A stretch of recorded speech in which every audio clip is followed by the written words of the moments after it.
नमस्कार, मैं हूं रुपेश श्रीवास्तव। आप देख रहे हैं city bulletin news. City bulletin news में करता हूं आपका स्वागत। पेश है आज के प्रमुख समाचार। महाराजगंज थाना क्षेत्र के सरायरासी गांव के पास 1,70,000 रुपए लूटे जाने की घटना फर्जी निकली। पुलिस ने 12 घंटे के भीतर ही इसका खुलासा करते हुए लूट का झूठा मुकदमा दर्ज कराने वाले को जेल भेज दिया। पुलिस के अनुसार उधार लिए गए 2 लाख देने से बचने के लिए काशीराम यादव ने लूट का नाटक रचा था। पुलिस ने उसी के घर में भूसे में छिपाकर रखे गए 1,70,000 रुपए बरामद कर लिए। बुधवार को एसएसपी शैलेश कुमार पांडे ने इसका खुलासा किया। उन्होंने बताया कि कथित लूट के वादी मुकदमा काशीराम यादव को गिरफ्तार कर लिया गया है। पुलिस के अनुसार मंगलवार को डायल 112 के माध्यम से सूचना प्राप्त हुई थी कि ग्राम सरायरासी के पास एक व्यक्ति से 3 बदमाशों द्वारा 1,70,000 रुपए लूट लिया गया है और छीना झपटी में पीड़ित घायल हो गया है। इसके बाद पुलिस ने कथित पीड़ित काशीराम यादव पुत्र बाबूराम निवासी ग्राम राजेपुर को इलाज के लिए सीएचसी भेजा था। जांच के दौरान पाया गया कि यह पूरा मामला फर्जी था।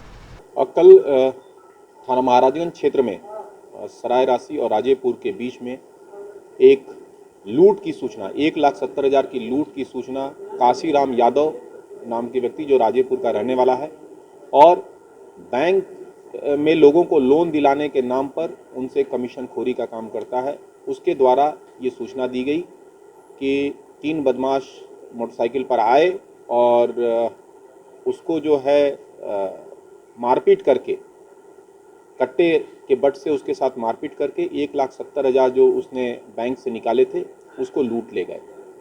प्राप्त जानकारी पे तत्काल पीआरवी मौके पे पहुंची। सभी अधिकारी, सीओ, एडिशनल एसपी मेरे द्वारा भी घटनास्थल का निरीक्षण किया गया। उसके द्वारा दी गई तहरीर पर अज्ञात अपराधियों के विरुद्ध अभियोग पंजीकृत किया गया।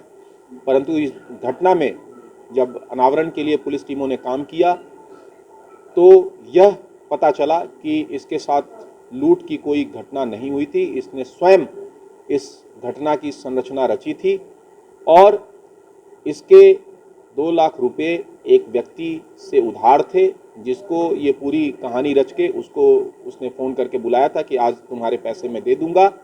और इसी बीच में इसने षड्यंत्र रच के अपने पैसे पहले छुपाए। उसके बाद जो घटनास्थल बताया गया वहाँ गया, वहाँ से जो लोग आसपास से गुजर रहे थे उनसे फ़ोन कराया अपने साथ लूट की घटना का।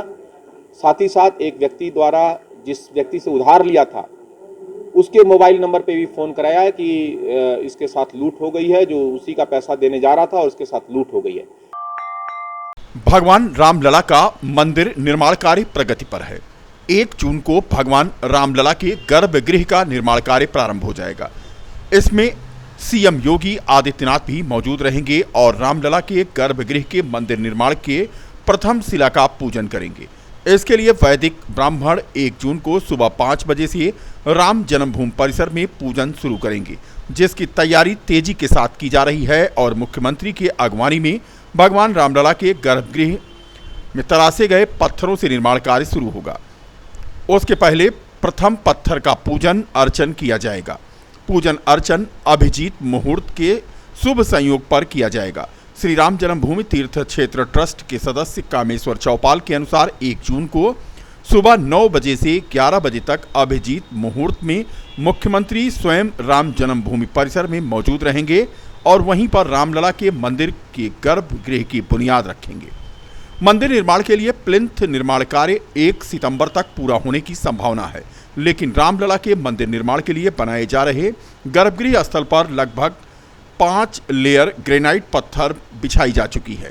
संभावना है कि 1 जून तक 7 लेयर प्लिंथ बिछा दी जाएगी। प्लिंथ बुनियाद से 21 मीटर ऊंची रहेगी। इसी पत्थरों के ऊपर रामलला के गर्भगृह का निर्माण कार्य शुरू हो जाएगा। यह काम भी 1 जून को शुरू कर दिया जाएगा। रामलला के गर्भगृह के आसपास प्लिंथ यानी कि चबूतरे का निर्माण पूरा हो जाएगा। शेष 2.77 एकड़ पर प्लिंथ का काम चलता रहेगा, लेकिन जहां पर गर्भगृह है उस जगह पर निर्माण कार्य शुरू हो जाएगा।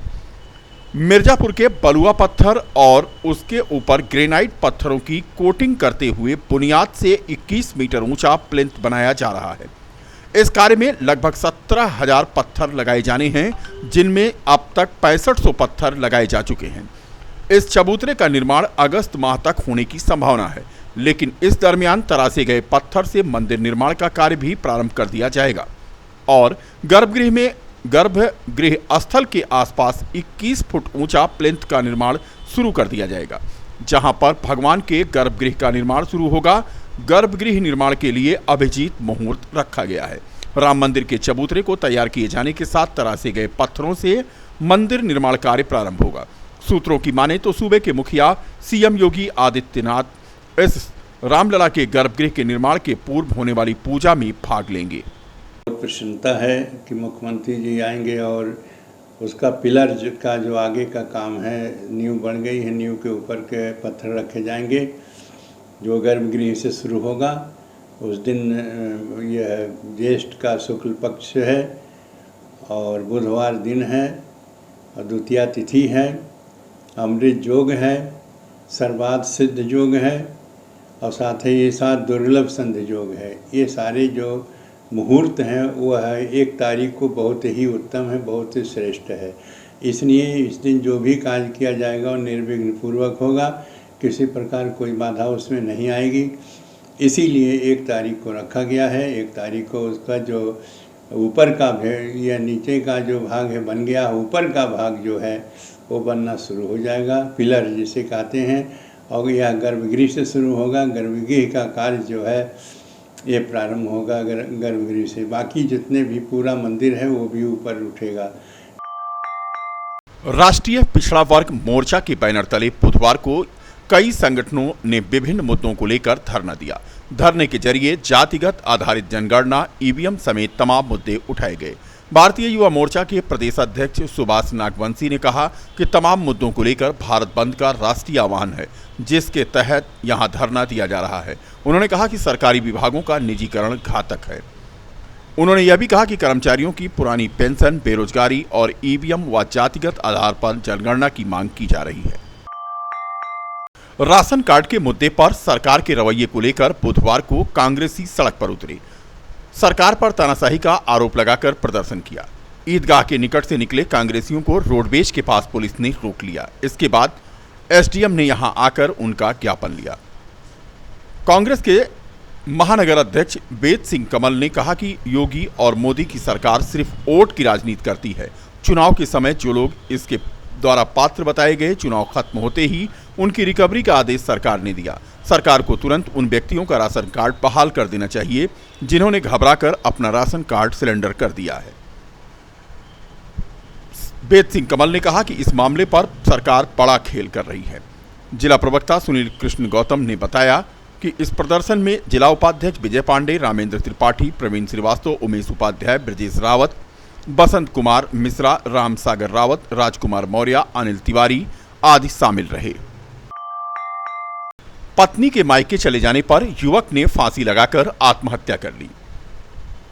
पूरा मामला है कोतवाली अयोध्या क्षेत्र के रायगंज पुलिस चौकी के अंतर्गत ब्लॉक नंबर 39 कमरा नंबर 613 काशीराम कॉलोनी का। यहां के रहने वाले अजय निषाद उम्र 19 वर्ष का अपनी पत्नी शारदा से विवाद चल रहा था और उसकी पत्नी मायके चली गई जो आ नहीं रही थी। इसी के चलते उसने अंदर से दरवाजा बंद करके अपने शरीर पर छुरे से कई बार वार करते हुए पंखे के हुक से फांसी लगाकर आत्महत्या कर ली। पुलिस पूरे मामले की जांच कर रही है।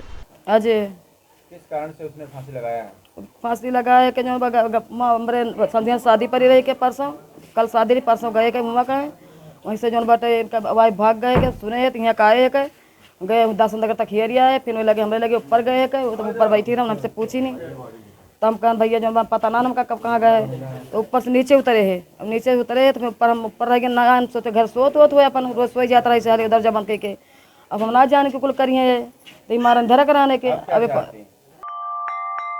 शहर के बेनीगंज में स्थित राजकीय ITI के कैंपस में रोजगार मेले का आयोजन किया गया। क्षेत्रीय सेवायोजन कार्यालय, राजकीय ITI, कौशल विकास मिशन, जिला उद्योग एवं प्रोत्साहन केंद्र और श्रम विभाग अयोध्या के संयुक्त तत्वावधान में बृहद रोजगार मेले का आयोजन हुआ। यहां आयोजित हुए रोजगार मेले में यूपी रोजगार मेले का आयोजन राज्य सरकार द्वारा शिक्षित बेरोजगार नागरिकों के लिए रोजगार मेले के तहत निवेश करने वाली कंपनियों द्वारा उनकी शैक्षणिक योग्यता अनुसार रोजगार के अवसर प्रदान किया जाता है। इस अवसर पर डीके सिंह संयुक्त निदेशक अयोध्या मंडल, पद्मवीर सिंह कृष्ण सहायक निदेशक सेवा योजना, के लाल प्रधानाचार्य ITI, श्रीकांत मिश्रा व्यवस्थापक राजकीय औद्योगिक प्रशिक्षण संस्थान के अलावा अन्य अधिकारी और विशिष्ट जन मौजूद रहे। सुबह से शुरू हुआ रोजगार मेला शाम तक चलता रहा। तमाम बेरोजगार युवक और युवतियों को इस मेले के माध्यम से रोजगार के साधन उपलब्ध कराए गए। 25 कंपनियां आई हैं और 1-2 कंपनियां भी और आ रही हैं। आज वृद्ध रोजगार जो मेला हमारा लगा हुआ है, इसमें एक खूबी ये है कि अभी तक जो हम रोजगार मेला लगा रहे थे वो कौशल विकास और सेवाजन कार्यालय और ITI को इंक्लूड कर रहे थे, लेकिन आज के मेले में हमने कौशल विकास, 10+2, डिप्लोमा होल्डर, ITI होल्डर, इन सबको इंक्लूड किया गया है इसमें। इस आयोजन का मेन उद्देश्य है कि हमारे जनपद अयोध्या में जो बेरोजगार युवक युवतियां हैं उनको रोजगार उपलब्ध कराना। हाँ, आपने बहुत अच्छा क्वेश्चन उठाया है। माननीय मुख्यमंत्री जी का भी लक्ष्य मेन है और माननीय प्रधानमंत्री जी का। खाद्य विभाग, औषधि विभाग और GST के अधिकारियों के साथ Faizabad chemist and druggist association ने एक कार्यशाला का आयोजन किया। मीडिया प्रभारी शरद सिंह ने बताया कि इसमें औषधि अनुज्ञापन अधिकारी SK चौरसिया, खाद्य उपायुक्त PN सिंह, GST के नोडल अधिकारी अभिनव सोनी, ड्रग निरीक्षक सुमित वर्मा, मुख्य खाद्य अधिकारी रमेश कुमार गुप्ता, खाद्य अभियोजन अधिकारी दीपक सिंह और सभी खाद्य निरीक्षक मौजूद थे, जिसमें तमाम परेशानियों पर चर्चा हुई और निस्तारण के लिए अधिकारियों द्वारा आश्वासन दिया गया। औषधि की ऑनलाइन बिक्री को लेकर अधिकारियों और संगठन के बीच वार्ता हुई और इसे रोकने पर चर्चा हुई। GST के नोडल अधिकारी अभिनव सोनी द्वारा मिसमैच को लेकर चर्चा की गई। उन्होंने इस विषय को ठीक करने का आश्वासन दिया। इसमें मौजूद संगठन के अध्यक्ष अभी आनंद मन्नू, महामंत्री आनंद अग्रहरी, कोषाध्यक्ष अनूप सोनी, होलसेल प्रभारी राकेश सोनी, रिटेल प्रभारी रोमी आदि मौजूद रहे। को दवा व्यवसाय को तरह तरह की परेशानी आ रही थी। सब विभागों को एक जगह इकट्ठा करके व्यापारियों की परेशानियां बताई गई। अधिकारियों ने आश्वासन दिया है कि जो परेशानियां उनका निवारण किया जाएगा। इतनी थी।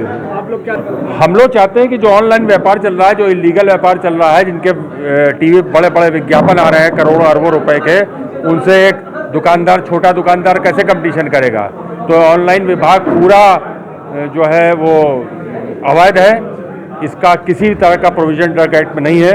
तो हमारी सरकार से रिक्वेस्ट है अधिकारियों को के थ्रू कि इस ऑनलाइन व्यापार को बंद किया जाए। दवा व्यवसायियों से अपील है कि जितना एकजुट होकर एक साथ रह के एक मुट्ठी बंद करके जो ताकत है बड़ी मछली छोटी मछली वाली, वही हम चाहेंगे कि सब लोग हम एक, हमारी यूनियन वैसे भी एकजुट रहती है हमेशा, अच्छे बुरे सभी कार्य में, समाज के सेवा में हमेशा आगे तत्पर रहती है। इसलिए मेरा अपने सभी व्यापारी भाइयों से निवेदन है, इस समय तो अयोध्या व्यापारियों पर तमाम तरह की अतिक्रमण को लेके, रोड को चौड़ीकरण को लेके तमाम समस्याएं हैं। व्यापारी वर्ग तो हर तरफ से पीसा ही जाता है। जिसका भी डंडा उठता है सबसे पहले व्यापारी को देखता है। तो सभी वर्ग के व्यापारियों से निवेदन है कि एकजुटता बनाए रखें, जिसमें हम लोग आगे अपने संघर्ष को जीत पाए।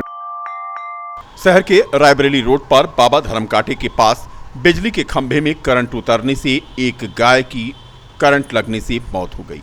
विद्युत विभाग की लापरवाही से यह हादसा हुआ, जिसमें गाय को अपनी जान गंवानी पड़ी। फिलहाल बरसात की वजह से बिजली के खंभों में करंट उतरने से कई जगहों पर जानवरों के मरने की खबर है। कैंट थाना क्षेत्र के ताजपुर कुंडरा के गोपालपुर में बच्चों के विवाद को लेकर के पड़ोसी ने पड़ोस में रहने वाली सईदुल निसा, निजाम और अनवर के साथ मारपीट की और उन्हें घायल कर दिया। तीनों कैंट थाने पहुंचे और अपनी आप बीती बताई। पुलिस के द्वारा मेडिकल के लिए उन्हें जिला चिकित्सालय भेजा गया। महिला समेत तीनों को गंभीर चोटें आई हैं, जिनका इलाज किया गया है और पुलिस मामले की जांच पड़ताल कर रही है। चारा काटने वाली मशीन की चपेट में आने से एक बालक गंभीर रूप से घायल हो गया। बीकापुर कोतवाली के राम बख्श का पूर्वा के रहने वाले दिनेश यादव के 11 वर्षीय पुत्र शिवा घर में चारा काटने वाली मशीन की चपेट में आ गया और गंभीर रूप से घायल हो गया। उसे आनन फानन में जिला चिकित्सालय लाया गया है। मशीन से उसके बालक की उंगली कट गई।